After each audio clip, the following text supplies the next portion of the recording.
નમસ્કાર, હું 178 ધરમપુર વિધાનસભા મત વિસ્તારના ધારાસભ્ય તરીકે અમારે અત્યારે બજેટ સત્ર ચાલુ છે. એમાં બજેટની માંગણી પર મારો જે વિષય હતો એ રમતગમત વિષય હતો અને રમતગમતના વિષય ઉપર મેં જ્યારે સ્પીચમાં મારી જે લીધું અને અત્યારે ભારત ન્યૂઝીલેન્ડની જે T20 વર્લ્ડ કપ રમાઈ એ વર્લ્ડ કપમાં જે યુવાનોનો જો ક્રેઝ હતો કે જે ઓનલાઈન પોર્ટલ પર જે ટિકિટ આપવાની હતી એ તરત ને તરત એનું ઓનલાઈન પોર્ટલ પર ટિકિટો બુકિંગ થઈ ગઈ અને અમારા જેવા ધારાસભ્યોને પણ ટિકિટ ના મળી.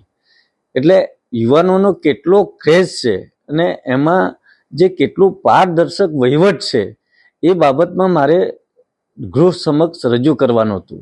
પરંતુ એ બાબતમાં મને જે રીતે મીડિયા સમક્ષથી એવી માહિતી મળી કે વિધાનસભાનો સમય બગાડ કરવાનો અને એના વિસ્તારના જે રસ્તાના હોય, પાણીના હોય, શિક્ષણના હોય કે એવા પ્રશ્નો ઉઠાવવા જોઈએ, પરંતુ વિષય માંગણીનો અમારો રમતગમતનો હતો અને રમતગમતના વિષયમાં કેટલું પારદર્શક આ જે વહીવટ થાય છે એ બાબતનું મેં આ વિધાનસભાના ફ્લોર પર વાત કરી હતી.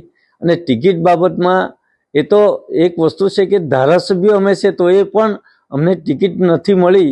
એ કેટલું પારદર્શક વહીવટ કરે છે એ બાબતનું વિધાનસભાના ફ્લોર પર મેં જાણ કરી. એનું આજે આ મીડિયા સમક્ષ તમને મારો ખુલાસો પણ કરું છું અને એ જે સાચી જે વાત છે એ લોકો સુધી પહોંચે એ જ નમ્ર વિનંતી છે.